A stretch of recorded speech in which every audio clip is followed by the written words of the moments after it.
Good afternoon, class. Dr. Honoration. My name is Quinasia Scott Bland, and today I'll be going over Chapter 21 of our text, Why Study the Telephony, or as we know, the telephone. Please excuse the sounds of New York outside my window. I closed the window, or at least I thought I did. Nonetheless, I am a little sick, so please excuse the sniffling that may happen throughout the presentation. Let's just jump right into it. Next slide. Background and historical orientation. This began with Alexander Graham Bell, who was from Scotland, who moved to Canada and then to the US. And in order to make Boston his home, he came up with the talking telegraph. This was a machine that allowed families and friends to communicate with this talking telegraph over dramatic distances. Now, throughout his campaign to add the talking telegraph into our society, he had to race the U.S. Patent Office in order to beat out another inventor named Elisha Gray in 1876. Now, the company American Telephone and Telegraph erupted on March 3rd, 1885. This is also known as AT&T today. As technology advanced, traditional telephony was referred to as plain old telephone service, also known as POTS. POTS circulated human voice over copper wires that connected to an exchange center where multiple calls were rapidly switched to trunk and branch lines to reach a certain destination. This switching takes place over the public switch telephone network, also known as PTSN. Now, early on, the switching of telephone numbers was done through conversion to computer memory, also known as the stored program control. Next slide. Now, the smartphone evolution. This was the cellular transition to smartphone technology that began in 1993 with the introduction of IBM Simon. And it continued to evolve over the next 2 decades with additional features based on software applications. In 1996, Nokia moved forward in this race with the 9000 model that emerged with mobile phone features with those use of Hewlett-Packard's personal digital assistant, or as we knew, the PDA. BlackBerry to iPhone. Now, the BlackBerry, it grew out of Research in Motion's, also known as RIM's, line of two-way pagers.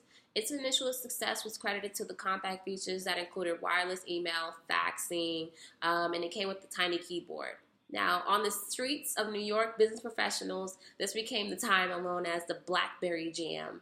People were fixated on their headsets named Crackberry in order to indicate their active quality. Now, competition grew fierce. And over the next few years, BlackBerry's fortunes have fallen fast with quarterly losings in billions of dollars. Recent developments. By the end of the year, 1 billion smartphones had reached consumers, reflecting 54% of worldwide sales. This made 2013 the first year in which smartphone sales exceeded the sales of feature phones. U.S. data actually showed that smartphone majority grew to be about 65% of mobile subscribers and facilitating the market penetration of smartphones, which was the growth of 4G networks and Wi-Fi access. Now, I actually have a chart from the text, cell phone and smartphone owners in 2014. I'm not sure how effective this is going to be, so I'm probably going to add it into the slide.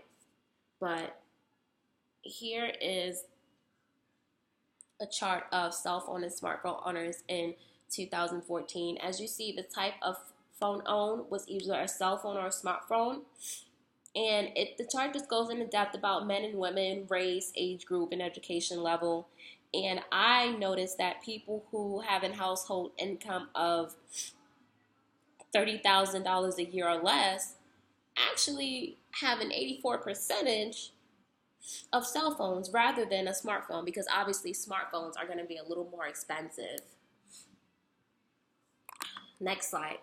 Cellular penetration. Now, mobile headsets will surpass the global population in 2014, reaching a whopping 7 billion. Mobile subscriptions at a 7.1 billion in 2013 came from 4.7 billion in 2009. The top 3 cellular network providers in the world are China Mobile, China Unicom, and Bharti Airtel in India. Today's combined total is 1,218 million Chinese subscribers and 870.6 million in India. And I also have another chart about the cellular penetration. As you see, by the time 2012 came around, 38.2%.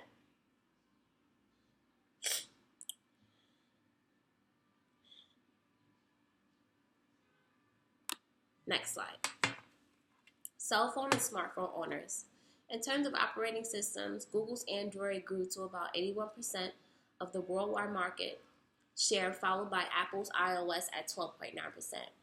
Microsoft operating system moved up to third place with 3.6%, following the news of its merger with Nokia. This step place is placed ahead of BlackBerry, which fell to about 2%. Bata and Symbian respectively shared only 0.3% and 2% of the actual market. Next slide. Now, telephony today. 98% of the American population has some sort of telephone service. In 2012, the FTC reported that the landline phones covered 96% of a million subscribers compared to 305 million mobile subscriptions and 42 million VoIP customers for a total of 443 million local phone service connections. That's a lot of connecting. Next slide. 4G networks, or LTE. 3G system serves as a backup for overloaded 4G systems. Verizon Wireless promoted the LTE network in 2010 as the leader of 4G technology with a 7,000 bandwidth. Sprint has a campaign going on about better signal, better strength, faster data speeds, and better coverage as part of the LTE experience. I don't know if you guys see the commercials, but I see it. Now, T-Mobile actually has a smaller footprint, but also pretty impressive 4G speeds as well. Currently, the 4G networks do not meet the standards of ITU in America. If you look on the notes I've attached to the slide, you'll see the definitions of what ITU is. Next slide. VoIP and peer-to-peer teleconferencing. VoIP and peer-to-peer teleconferencing are calls that come directly from a computer, VoIP phone, or phone adapter. Now, the FCC, or Federal Communication Commission, refers to this as a cheap and easy way to make phone calls. There's Skype, FaceTime, video, Google Hangouts, and other chatting programs that have already gotten into this motion. But currently, Skype is the most aggressive in terms of marketing VoIP by allowing phone calls to be made from across the world with microphones and webcams. Privacy and safety. Now, key factors to look out for in terms of the privacy and safety of these new systems, in terms like VoIP and things of that nature.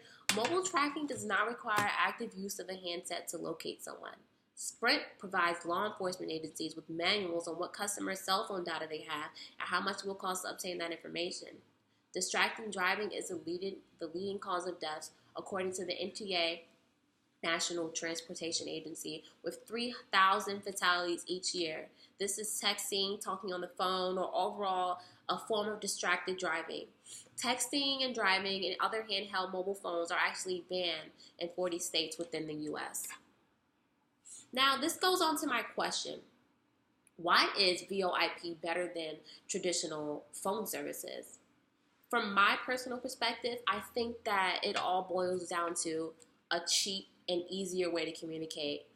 Being deployed, I've noticed that that's literally the only form of communication that you may have with your loved ones. Because when you get over there, the phone system is really not correlated the way that it needs to be. So you create a Skype, or you'll get on Facebook and interact with the video chatting, and it doesn't cost anything. You just literally need access to Wi-Fi. And I think it's actually going to surpass traditional phone services in the future. Maybe not now, but definitely in the future. VoIP will become like the leading man with peer-to-peer telephone conferencing. I hope that this was as informative as I think it has been. Once again, please excuse my cold. Let me know your thoughts on if you think or why VoIP is better than the traditional phone services. Be blessed. Bye.